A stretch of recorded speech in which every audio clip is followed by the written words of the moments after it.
Gostaria de agradecer ao comitê organizador do Congresso Internacional de Ciência, Arte e Tecnologia pelo convite para falar sobre escrituras digitais, neuropoder e criatividade. Entendemos como escrituras digitais qualquer forma ou possibilidade existencial que se manifesta através de códigos computacionais, os quais estruturam sintática, semântica e fisicamente tudo aquilo que pertence ao mundo digital computacional que esteja emaranhado com o encéfalo humano de tal modo a produzir comportamentos. A rede física de dispositivos computacionais é a estrutura sobre a qual se estabelecem as funcionalidades das escritas digitais. Os processos cognitivos e emocionais das redes neurais naturais são afetados funcionalmente e fisiologicamente por essas escrituras digitais, o que se traduz em comportamento. E mudança comportamental que esteja consoante algum projeto de poder é o que nós chamamos de neuropoder. Percebemos através de nossos sentidos o que acontece em ambos os mundos, através de pequenas janelas, são os nossos smartphones, que, como diz Jairo Lanier, foram feitos sob medida para modificação de comportamentos. Onde clicamos, com quem conversamos, like, para onde dirigimos nosso olhar e atenção, nossas experiências faciais, contatos, posts, enfim, tudo que pode ser digital será usado como dado para análise, predição e doutrinação comportamental. No fundo, é uma espécie de ética à moda dos algoritmos. Chips, neurônios e algoritmos em busca de poder. O fenômeno da ubiquidade digital e as cativantes plataformas de mídia social fazem com que o usuário médio brasileiro passe 9 horas e 17 minutos por dia conectado. É muito comparado com o usuário médio mundial que passa 6 horas e 43 minutos diários conectado. Isso significa 40% do tempo em que estamos acordados em nossas vidas. É de fato uma mudança tremenda, tanto nos costumes quanto em outras áreas da ação humana, com consequências em esferas da ética, da política e da esfera social também. Como falava Manovich em 2013, o software é uma interface universal entre a imaginação e o mundo. Hoje já se torna difícil perceber a diferença entre a imaginação do real e o real imaginário. O poder das Big Techs na construção dessa existência ou realidade digital é praticamente total. O impacto que isso tem causado no mundo é enorme, no tempo, no espaço e na profundidade das transformações comportamentais, que sejam individuais ou mesmo coletivas. Quando falamos em realidade, estamos também e principalmente falando sobre as realidades construídas nas mentes humanas sob a pressão dos algoritmos. As tecnologias do código, desde seu início na era da linguagem escrita, já trazem uma carga de poder embutidos nas relações sociais. Com o advento da escrita como código, uma interface se coloca entre os indivíduos, classificando-os naqueles que dominam o código e outros que não dominam. Estabelece-se aí uma fonte de poder vinda das escrituras. Os mundos mentais se apartam desde então. Basta pensar nos aedos, que tinham técnicas mnemônicas para decorar milhares de versos de cânticos gregos ou de poemas. A escritura tornou obsoleta essa forma de memorização. Obviamente que individualmente houve diferenciações neuroplásticas nos cérebros dos que memorizavam e nos cérebros dos que usavam da escrita como forma de recuperar informação. Hoje já se sabe alguma coisa sobre a neuroplasticidade. E neuroplasticidade é a capacidade do encéfalo humano de se adaptar ao meio, formando novas estruturas e funcionalidades que influenciam o comportamento humano. Para exemplificar a ideia de neuroplasticidade no âmbito da memória, Há estudos que mostram que motoristas de táxi em Londres têm o hipocampo maior do que a média, por serem obrigados a decorar milhares de circuitos de tráfego automotivo para poder rodar naquela cidade.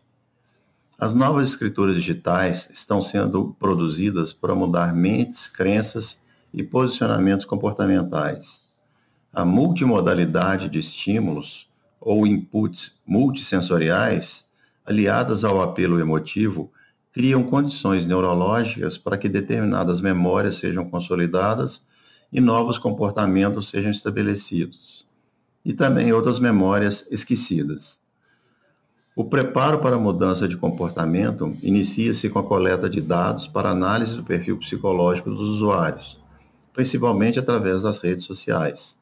Outras bases de dados fornecem informações adicionais para modelar a estrutura psíquica do usuário e aumentar a probabilidade estatística de controle comportamental do indivíduo ou do grupo social. O neuromarketing, por exemplo, cresceu historicamente usando coleta simples e análise de dados sobre comportamentos de compra de clientes de supermercado. Daí até a criação de levantes populares e manifestações de ódio coletivo, como acontece hoje, foram poucos anos. Mas para conseguir o efeito coletivo, massivo e explosivamente rápido, como se observa nas redes sociais, foi preciso que os algoritmos do Big Data, como Machine Learning, Analytics, redes neurais artificiais, entre outros, fossem se aprimorando até um nível de eficiência preocupante. Dentro das Big Techs, as equipes de escritores digitais são compostas por profissionais de diversas áreas, desde neurocientistas, psicólogos, matemáticos, cientistas da computação, engenheiros, até designers de comportamento que criam os algoritmos. Tudo isso para implementação e implantação de projetos de poder. A novidade que se instaura é a forma como esse poder se manifesta e como ele é introduzido na mente das pessoas. Nós nos tornamos neuromercadorias à disposição das Big Techs. Nossos encéfalos se prestam a propagar comportamentos doentios e enviesados como nunca na história da humanidade. Tudo isso em favor de projetos de poder, obviamente. O enviesamento tendencioso dessas escrituras digitais se dá de duas formas distintas. A primeira busca a modificação de nossos comportamentos com métodos que procuram imprimir na mente das pessoas perfis comportamentais convenientes, com crenças, doutrinas e posições extremadas. A forma como executam esta tarefa é fazer diminuir nossas habilidades de motivação, raciocínio lógico, planejamento, avaliação, crítica e reflexão, que são funções primárias no nosso córtex pré-frontal. A base para modificar esse sistema é hipertrofiar nossos sistemas emocionais que estão conectados ao primeiro. Dessa forma, podem tomar o controle, os sistemas emocionais podem tomar o controle, tornando as pessoas mais impulsivas e menos equilibradas. A segunda forma de atuar é escrever algoritmos tendenciosos, enviesados, sob a forma de software especialistas, sejam softwares para diagnósticos, análise e tomadas de decisões maquinais. Como exemplo, a gente pode citar os sistemas jurídicos especialistas que auxiliam os poderes judiciários a tomarem suas decisões em base de dados e algoritmos com tendências específicas, inclusive de cunho racista, xenófobo, misógino, etc. No campo do direito, podemos observar o quanto são tendenciosos esses algoritmos de decisão. Recentes artigos mostram que a proporção de negros e brancos condenados nos Estados Unidos pelos mesmos crimes é bastante diferente.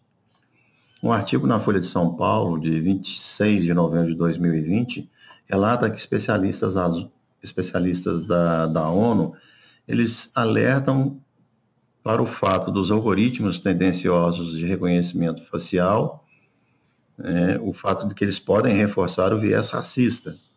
Segundo a especialista jamaicana Shepard, existe um risco de que algoritmos de inteligência artificial reforcem o preconceito, agravando práticas discriminatórias.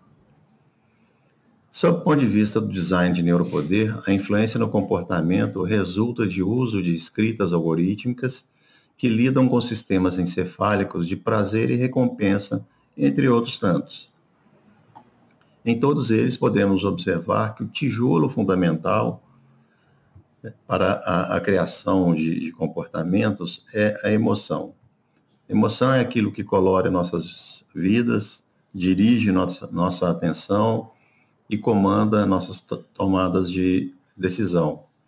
Segundo Kendall e outros, que cito aqui quase que textualmente, emoções são estados fisiológicos alterados por certos estímulos competentes.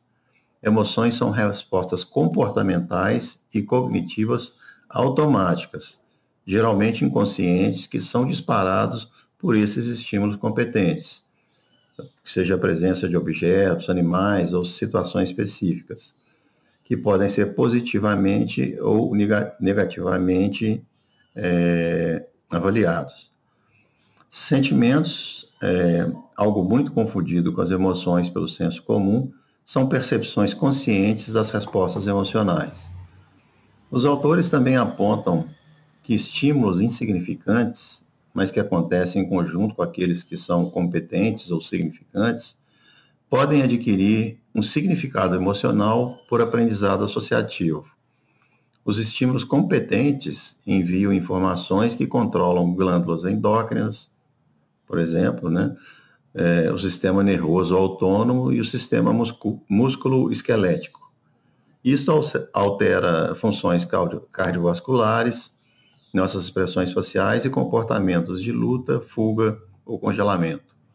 Convém notar que grande maioria dos smartphones, esses dispositivos, que a gente carrega o tempo inteiro, tem acessórios que podem medir e monitorar quantitativamente atividades do sistema nervoso autônomo, como captar frequências cardíacas, condutividade da pele, pressão arterial, dados esses que fornecem, por exemplo, informações sobre nossos níveis de ansiedade, raiva, entre outros tantos. Pagamos caro por dispositivos complementares aos smartphones que fornecem essas informações de graça para o mundo das nuvens onde moram as Big Techs. Além desses dados fisiológicos, câmeras podem analisar aspectos das nossas expressões faciais associadas a determinados tipos de emoção primária e captar dados como, por exemplo, como o leitor observa imagens através do direcionamento de seu olhar, o chamado eye track, e dessa forma elas produzem mapas de calor dos nossos olhares associados a outros dados emocionais que são fornecidos como resposta a estímulos calculados e projetados para modelagem computacional. Enfim, chupam nossos desejos, fraquezas, motivações, aversões, planos, etc. Nas teorias clássicas da neurociência, são 6 as emoções básicas, como postula Paul Ekman: alegria, tristeza, raiva, medo, surpresa e nojo. Entretanto, esse modelo já não é tão mais utilizado. A massiva captura de dados de naturezas distintas vão configurando ao longo do tempo o perfil neuropsicológico dos usuários, sem que esses tenham ideia do que se passa nas profundezas das escritas digitais. A diferença entre um estado psíquico atual, um estado atual comportamental e um possível estado mental futuro, frente a estímulos específicos, tende a diminuir em função do aumento da eficiência de análise e do tamanho da base de dados. Isso significa predizer melhor como vai se comportar o usuário frente a estímulos específicos. Sob o ponto de vista da neurociência, os estados emocionais se parecem com outros estados que têm capacidade de levar a ações ou de alterar processos reguladores do organismo, como sistemas reguladores da homeostase, ou do equilíbrio homeostático. Nas novas teorias neurocientíficas sobre sistemas de emoções, a amígdala exerce um papel fundamental, além de outros órgãos do sistema encefálico, como estruturas subcorticais, como o hipotálamo e tronco encefálico. As teorias precursoras sobre os sistemas de emoções, como as de William James, Cannon-Bard, Papez e MacLean, contribuíram para o avanço sobre o entendimento de como os mecanismos neurais são capazes de gerar emoções e sentimentos. No entanto, pesquisas mais recentes sobre o medo, condicionado e não condicionado, detectaram em análise neurofuncional o papel fundamental da amígdala no processamento das informações.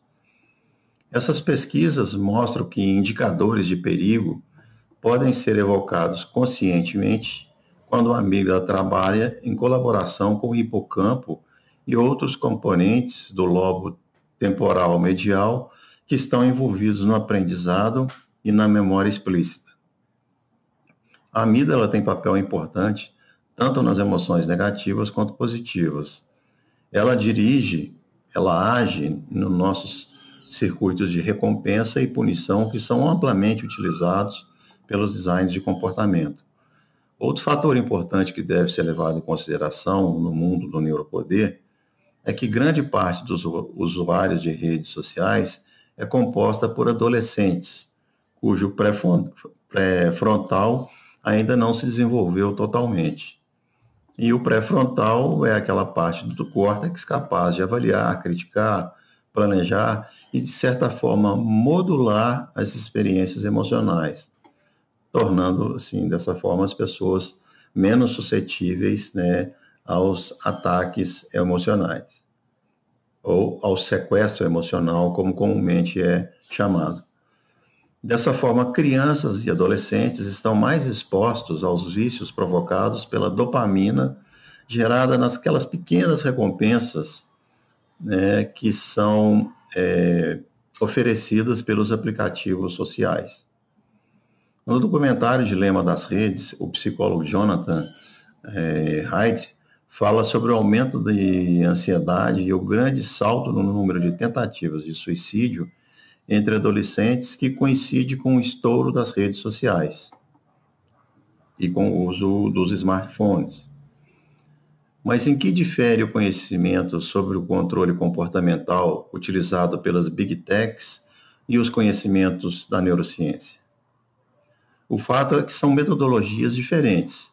Enquanto a neurociência procura desvendar o fenômeno estudando o que se passa dentro do encéfalo, a abordagem das Big Techs são por análises matemáticas e estatísticas de vários tipos de informação comportamental arrancada dos usuários sem que esses saibam, através dos dispositivos como os smartphones. Depois dessa imensa massa de dados e de escrituras digitais inteligentes, os algoritmos de análise podem prever cada vez com mais acurácia o comportamento futuro desses usuários e também pode modificar o ambiente sociocomputacional nas redes sociais, por exemplo, de modo a induzir ações e comportamentos que sejam benéficos, né, aos projetos de poder. As fake news são exemplos dessa forma de atuar. Ao permitir a livre disseminação das mentiras, as grandes organizações vão modelando corações e mentes. Um recente trabalho publicado na revista Science mostra como as fake news se espalham nas redes sociais. Segundo Aral e outros, essa pesquisa concluiu que as fake news se espalham mais rapidamente e profundamente, e mais amplamente também do que as notícias verdadeiras. Outros estudos reforçam a ideia e ressaltam que o fator é 6 vezes maior no caso de fake news em relação às notícias verdadeiras. Escrituras digitais que por fora se mostram amigáveis e acessíveis, tanto em redes sociais quanto em alguns games, por exemplo, elas escondem, de certa forma, o mundo submerso em suas linhas algorítmicas. E é aí que reside todo o maquinário de aquisição e análise de dados comportamentais, bem lá no fundo, bem escondido dos usuários. Um caso histórico exemplar foi o modo como o Facebook conduziu uma pesquisa sobre o controle de emoções de seus usuários, filtrando o número de posts negativos ou positivos vistos pelos mesmos. O artigo que foi publicado descreve o experimento realizado de 11 a 18 de janeiro de 2012, que envolveu aproximadamente 700 mil usuários, sem que esses tivessem notícia ou conhecimento do fato que estavam sendo usados como cobaias. A conclusão foi a seguinte: as emoções são contagiosas e em grande escala, e isso se dá através das redes sociais. Expressões positivas reduzidas geram menos postagens positivas e mais postagens negativas. Expressões negativas foram reduzidas e ocorreu que o padrão oposto foi verificado. O recente documentário Dilema das Redes, lançado pela Netflix em 2020, mostrou através de depoimentos de escritores de código ou escrituras digitais o seu lado obscuro e nocivo que operava e ainda opera nas grandes big techs.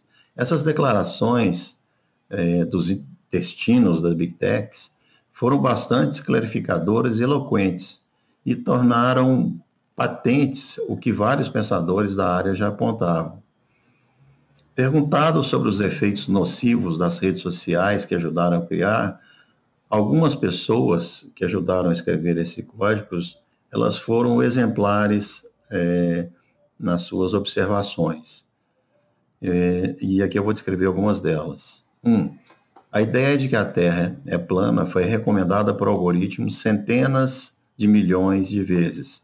2. Fake news se espalham 6 vezes mais rápido que notícias verdadeiras. 3. Notícias verdadeiras são chatas. 4. É um modelo que lucra com desinformação. 5. Mídias sociais amplificam fofocas e boatos a ponto de não sabermos o que é verdade. 6. Temos cada vez menos controle sobre quem nós somos e no que acreditamos. 7. O intuito é criar dois lados que não se comunicam de forma nenhuma, nem confiam uns nos outros. 8. Falam como se a IA fosse resolver os problemas. Ela não vai resolver os problemas. Eles não têm um padrão do que é verdade. Eles se baseiam em cliques. 9. Vocês não têm autodeterminação. Você é um dado. Vamos te manipular secretamente. 10. Quando falamos sobre tecnologia ser uma ameaça existencial, estamos fazendo uma alegação importante. E o pior de uma sociedade é uma ameaça existencial. 11. Se a tecnologia cria caos em massa, indignação, incivilidade, falta de confiança um no outro, solidão, alienação e mais polarização, mais manipulação eleitoral, mais populismo, mais distração e incapacidade de focar nos problemas reais, isso é a sociedade. E agora a sociedade se vê incapaz de se curar. 12. O que mais te preocupa? Foi perguntado a um dos depoentes. E ele retruca: no curto prazo, uma guerra civil. 13. Se continuarmos por mais 20 anos, provavelmente destruiremos nossa civilização através da ignorância. Bom, como disse Casey Reas anos antes, Reas foi um dos criadores do Processing, um ambiente digital para criação de software livre para artistas.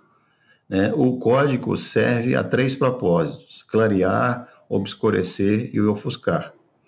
Eu acrescentaria, além desses, os seguintes propósitos: vigiar, manipular, engajar, que é uma palavra bonita para a palavra viciar, submeter, doutrinar e adestrar. Lerner fala em seu livro 10 argumentos para você deletar agora as suas redes sociais sobre o estranho e bizarro fenômeno observado na internet desde os seus primórdios, que é a maldade com colorido emocional que pinta as experiências online.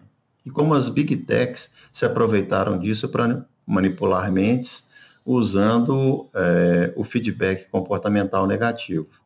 Em suma, as escritas digitais exercem seu poder na desconfiguração e reconfiguração neural como resultado de um código propositadamente tendencioso, usando as características da neuroplasticidade através de mecanismos já conhecidos como recompensa e punição, incitação ao medo e à raiva, diminuição das atividades de alto nível do córtex pré-frontal, manipulações de emoções e memórias, engajamento ou vício através de pequenas recompensas que ativam os circuitos dopaminérgicos do encéfalo. Também realce as emoções negativas, mecanismos de lock-in, no quais você fica escravo de determinadas plataformas, pela dificuldade de migrar para outras, sujeição a sistemas que têm mais informações sobre nós e nossa rede do que nós mesmos, vigilância comportamental, fisiológica e sociopolítica. Então, qual a diferença sobre o conhecimento de nosso comportamento quando comparamos o Big Data e as escrituras inteligentes com a neurociência? É só uma questão de escopo e metodologia. Se você sabe se seu cachorro tem medo de assobio e gosta de mastigar meias, você sabe onde agir para controlar seu comportamento. Mas não significa que você saiba o que acontece na mente dos seus cachorros. Bem, mas e a criatividade? Bom, essa foi um açúcarzinho que eu coloquei na boca de vocês para elevar o nível de dopamina. Mas agora, na falta dela, vem a terrível sensação de que a gente precisa mais do que nunca desse docinho, criatividade. Use a criatividade e você nunca será prisioneiro de qualquer droga ou sistema que tenta te controlar. Obrigado.